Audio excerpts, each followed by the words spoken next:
Judul, Cahaya di Balik Tirai Gaib, Kisah Haji Ambari. Di sudut kota Majalengka tinggal seorang ustaz sepuh yang dikenal luas bernama Uwa Ambari. Wajahnya tenang, senyumnya lembut, dan langkahnya selalu ringan menuju mereka yang membutuhkan. Ia tak pernah membeda-bedakan siapa yang ditolong. Orang miskin, orang tua sakit, anak jalanan, bahkan orang yang pernah menyakitinya. Ia dikenal bukan hanya karena kebaikannya, tapi juga karena kedalaman ilmu spiritualnya. Setiap malam setelah sholat tahajud, Haji Ambari mengamalkan zikir dan wirid yang dia pelajari dari guru-guru tarekat di pesantren dulu. Rumahnya kecil tapi hangat dengan doa. Karena ketekunannya dalam ibadah dan keikhlasannya membantu sesama, banyak orang merasakan ketenangan saat berdekatan dengannya. Bahkan, beberapa orang mengaku penyakitnya berangsur sembuh setelah dibacakan doa olehnya.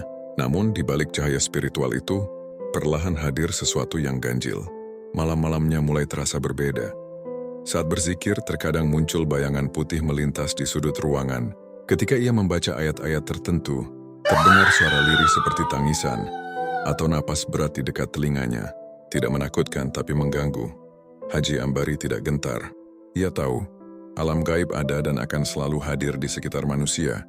Terlebih jika seseorang menembus dimensi spiritual yang dalam. Selama niat kita lurus dan tidak ria, makhluk halus pun hanya menjadi saksi.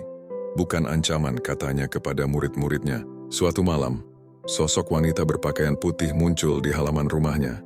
Ia tidak berkata apa-apa, hanya menangis dan menunjuk ke arah pemakaman desa.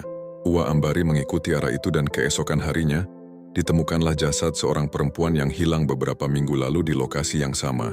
Ia kemudian dimakamkan secara layak oleh masyarakat. Sejak saat itu, masyarakat tidak hanya menghormati Haji Ambari sebagai ustaz, tapi juga sebagai penjaga spiritual kampung. Sosok yang tidak hanya menyambung manusia dengan manusia, tapi juga menghubungkan langit dan bumi, yang terlihat dan yang tersembunyi. Meski sering didatangi, Uwa Ambari tetap tenang. Ia tak meminta kekuatan apapun, hanya berharap amal ibadahnya bermanfaat bagi manusia, baik yang hidup maupun yang telah tiada.